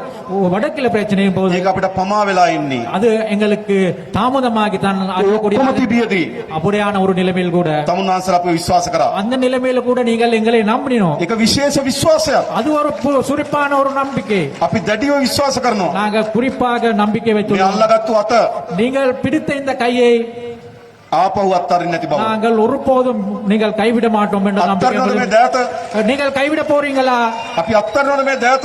நாங்கள் இந்த எடுத்த கையை අපි கைவிட තව போறீங்களா? තවත් ශක්තිමත් කරගනිමින් நாங்கள் மேலும் மேலும் பழுப்படுவோம். අපි දෑත් එකට බැඳගමු. நாங்கள் இரு கைகளையும் ஒன்றாக අපි சேர்த்துக் දන්නවා கொள்வோம். ඔබට අසාධාරණ සිදුවී තිබෙන බව. உங்களுக்கு ஒரு அநியாயம் நடந்தது உங்களுக்கு අපි தெரியும். දන්නවා ඔබට ප්‍රශ්න තිබෙන බව. உங்களுக்கு பிரச்சனை இருக்கிறது என்று எங்களுக்கு අපි தெரியும். දන්නවා ඔබට අනන්‍ය ප්‍රශ්න තිබෙන බව. உங்களுக்கே உரிய பிரச்சனைகள் இருக்கும் என்றது எங்களுக்கு தெரியும். අපි ඔක්කොම පියවරෙන් පියවර විසඳන්නම්. அந்த பிரச்சனைகள் நாங்கள் படிப்படியாக தீர்ப்போம். අපි එකම සහෝදරත්වයෙන් ජීවත් වෙන රටක් හදමු. நாங்கள் எல்லோரும் சகோதரத்துடன் வாழ்கின்ற ஒரு நாட்டை අපි உருவாக்குவோம். විශේෂයෙන්ම එළබෙන ඔක්තෝබර් මාසේ குறிப்பாக நாங்கள் எதிர்வரும் அக்டோபர் විශාල மாதத்தில் උත්සවයක් ලෑස්ති කරනවා. பெரும் ஒரு விழாவை நாங்கள் අපේ கொண்டாடுகின்றோம். රටේ තියෙන බෙදුණු උත්සව இந்த நாட்டில் பிரிந்து போன விழாக்கள் தான் காண අපි ඔක්කොම முடியாது. එකතු වෙලා උත්සවයක් සමරන්න ඕන. நாங்கள் எல்லோரும் சேர்ந்து ஒரு விழாவை கொண்டாட வேணும். ආරම්භයේදී ඔක්තෝබර් මාසේ කොළඹ அது தொடக்கத்தில் அக்டோபர் மாதத்தில் வந்து கிளம்பில் ඊළඟ අවුරුද්දේ බොහෝ දුරට යාපනයේ அடுத்த வருடம் சில நேரம் பெரும்பாலும் මේ ජාතික யாழ்ப்பாணத்திலே උත්සවය පවත්වනවා. இந்த தேசிய விழாவை நாங்கள் අපි கொண்டாடுகிறோம். ඔක්කොම දරුවෝ තරුණ පරම්පරාව ගිහිල්ලා நாங்கள் எல்லோரும் தரும் இளைஞர்கள் சென்று අපේ ආහාර රටා ටික පෙන්නමු. நாங்கள் எங்களுடைய உணவு பழக்கங்களை, අපේ ඇඳුම් විලාසිතා පෙන්නමු. எங்களுடைய ஆடை ஆபரணங்களை, අපේ සංගීතය පෙන්නමු. எங்களுடைய இசையை, අපේ ගීතය පෙන්නමු. எங்களுடைய பாடல்களை, අපේ නාට්‍ය පෙන්නමු. எங்களுடைய நாடகங்களை, අපි කෙනාගේ සංස්කෘතිය පෙන්නමු. நாங்கள் எங்களுடைய கலாச்சாரத்தை අපි காப்போம். එකට එක වේදිකාවට නැගලා நாங்கள் ஒரே வேளையிலே இருந்து මේ සියල්ල රඟ දක්වන இந்த எல்லாத்தையும் அரங்கேற்றப்படும் එක වේදිකාවක් හදමු. ஒரு வேடையை அமைப்போம். බෙදෙන යුගය අවසන් කරන වේදිකාවක් හදමு. அதாவது பிரிந்து போன காலகட்டத்தை முடிவுக்கு கொண்டு வந்த ஒரு විශේෂයෙන්ම අපේ மேடையாக ක්‍රීඩා ඇමතුමා குறிப்பாக எங்களுடைய தோழர் උත්සාහ කරනවා முயற்சிக்கிறார். යාපනයේ யாழ்ப்பாணத்துல ජාත්‍යන්තර ක්‍රිකට් ක්‍රීඩාංගණයක් හදන්න. யாழ்ப்பாணத்துல ஒரு சர்வதேச கிரிக்கெட் திடலை அமைக்கிறதுக்கு முயற்சிக்கிறார். මේ ළඟදී மிக சமீபத்தில் ක්‍රිකට් ආයතන සම්බන්ධ ප්‍රධාන ක්‍රීඩකෙක් මාව හම්බුණා. கிரிக்கெட் நிறுவனத்துடன் தொடர்புடைய ஒரு விளையாட்டு வீரர் என்னை சந்தித்தார். එතුමා පහුගියදා මේ දවස්වල මෙහි ආවා. அவர் கடந்த சில நாட்கள் முன் யாழ்ப்பாணத்துக்கு வந்தார். සනත් ජයසූරිය. சனத் ஜெயசூரி அவர்கள் මගෙන් අහුව ජනාධිපතිතුමා මොනවද වෙන්න ඕන කියලා. ஜனாதிபதி அவர்களை என்ன செய்ய வேணும் என்று அவர் கேட்டார். මම එකක් කිව්වා. நான் ஒன்று சொல்றேன். අපි කොහොම හරි நாங்கள் எப்படியாவது යාපන ජාත්‍යන්තර ක්‍රිකට් පිටියක් හදලා யாழ்ப்பாணத்துல தேசிய ජාත්‍යන්තර ක්‍රිකට් මැච් එකක් ගහන්න ඕන. சர்வதேச விளையாட்டு திடலை அமைத்து අපේ මුල් අවුරුදු 5 ඇතුළත எங்களுடைய 5 வருட காலத்தில் ඒ ක්‍රිකට් කණ්ඩායමේ அந்த கிரிக்கெட் அணியில் இருந்து සිංහල දෙමළ මුස්ලිම් අය සෙල්ලම් කරන්න ඕන. சிங்கள தமிழ் முஸ்லிம் அவர்கள் விளையாட்டு வீரர்கள் விளையாட வேணும். අපි එකට එකතු වෙන්න ඕන நாங்கள் හැමතැනම. ஒன்றாக சேர வேண்டும். ඒක තමයි රට හදන්නේ. அதுதான் நாட்டை கட்டியெழுப்பப்படுவது. අපිට දියුණු වෙන්න පුළුවන්. அப்படி நாங்கள் வளர்ச்சி அடைய මේ முடியும். රට දියුණු වෙන්න කිසි බාධාවක් නැහැ. இந்த நாட்டு வளர்ச்சி அடைவதற்கு எந்த ஒரு தடையும் இல்லை. සාරවත් මහ පොළොවක් තියෙනවා. மிகவும் செழிப்பான ஒரு நிலம் හොඳ අවුව உள்ளது. වැස්ස තියෙනවා. நல்ல காலநிலையில் உள்ளது. මැණික් සම්පත තියෙනවා. மாணிக்கங்கள் உள்ளது. මිනිලන් සම්පත තියෙනවා. போன்ற සුළම් බලෙන් විදුලිය හදන්න පුළුවන්. கனிஜ வள நிலை இருக்கிற සූර්යාලෝකයෙන් විදුලිය හදන්න පුළුවන්. அதாவது, மின்சாரத்தின் මහා ஊடாக මුහුදක් வளர்கிற තියෙනවා. கடல் வளம் உள்ளது. ඇයි අපි දුක් විඳින්නේ? நாங்கள் ஏன் கஷ்டப்பட வேணும்? අපේ පාලකයන්ගේ වැරද්ද.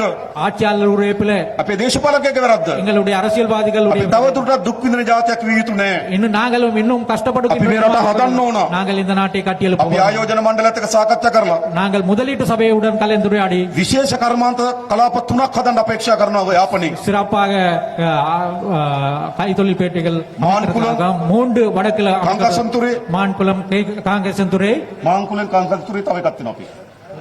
பரந்தன் පරන්තන් பரந்தன் අපි කර්මාන්ත පුර 3ක් හදනවා. கைத்தொழில் பிரதேசங்களை 3 අපි ආයෝජන ගේනවා. நாங்கள் அதுக்காக முதலீட்டு කර්මාන්තශාලා හදනවා. தொழிற்சாலைகள் දරුවන්ට அமைக்கிறோம். රස්ස ඇති කරනවා. பிள்ளைகளுக்காக தொழில் வாய்ப்புகள் රටේ ජාතක නිෂ්පාදනය වැඩි කරනවා. நாட்டின் தேசிய உற்பத்தி මේ උතුර තිබුණා. இந்த வடக்கில் இருந்தது විශාල කර්මාන්තශාලා තිබුණා. பெரும் පරන්තන් වල රසායන කර්මාන්තශාලාවක් තිබුණා. பரந்தன் ரசாயன කංකසන්තුරේ සීනි කම්මල තිබුණා. காஞ்சிபுரத்தில் சிமெண்ட் தொழிற்சாலை இருந்தது. චාව කච්චේරි වල තිබුණා. சாவகச்சேரியில் இருந்தது. අලිමංකඩ ලුණු තිබුණා.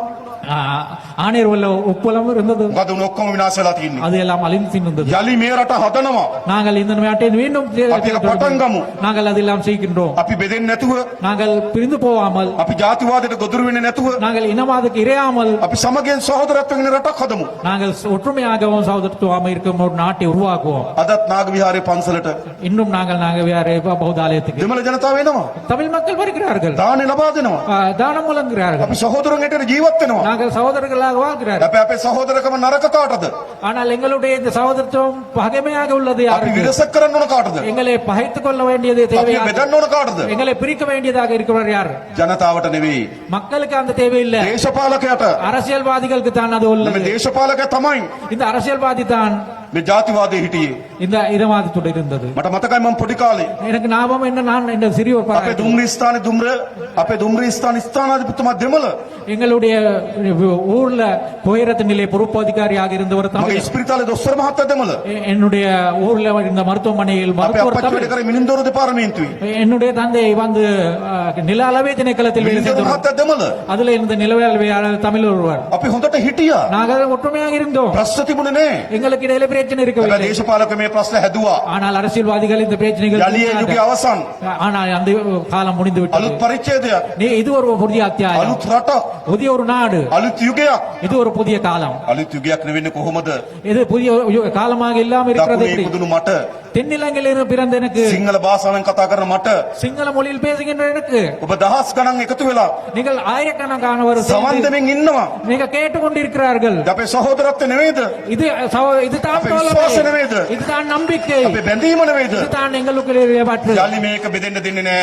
இது மறுபடியும் நாங்கள் பிளவுபட යලි விடுவோம், ගැටුම් ඇති වෙන්න දෙන්නේ නෑ இன்னும் முரண்பாடுகள் விடமுடியாது. දුෂ්කර පරිච්ඡේදය අවසන් கடந்த காலம் அந்த கடினமான අඳුරු காலம் முடிந்து- පරිච්ඡේදය අවසන් அந்த கருப்பான அத்தியாயம் முடிந்து விட்டது. අලුත් යුගයක් අපි ආරම්භ புதிய කරමු ஒரு யுகத்தை நாங்கள் தொடங்குவோம். ඒ වෙනුවෙන් අපි අල්ලාගත්තු அதுக்காக நாங்கள் கைகோத்து இருந்தோம். අත්තරින් නැතු ඉදිරියට යමු அந்த கைகோத்தின கைகளை தவ நாங்கள் தவ கைமாறுவோம். இன்னும் அந்த கைகளை பலப்படுத்திக் கொள்ளும். සත්‍යමත් ඉදිරියට යමු பலமாக கொண்டு ඒ முன்னேறி වෙනුවෙන් සියලු දෙනා එකතු වෙමු அதுக்காக எல்லோரும் ඒ ஒன்றாக වෙනුවෙන් සියලු දෙනා පෙරට එමු அதுக்காக எல்லோரும் முன்னுக்கு ඒ වෙනුවෙන් අපි එක්සත් ඉදිරියට යමු කියලා ආරාධනා කරමින් அதுக்காக நாங்கள் ஒற்றுமையாக முன்னேக்கு செல்வோம் என்று මම නතර වෙනවා நான் என்று முடிவு ජය වේවා කියලා සියලු දෙනාට ප්‍රාර්ථනා எல்லோருக்கும் කරනවා. நன்றியை බොහොම ස්තුතියි. வெற்றியையும் நன்றி, பிரார்த்திக் கொண்டு வணக்கம். வணக்கம்.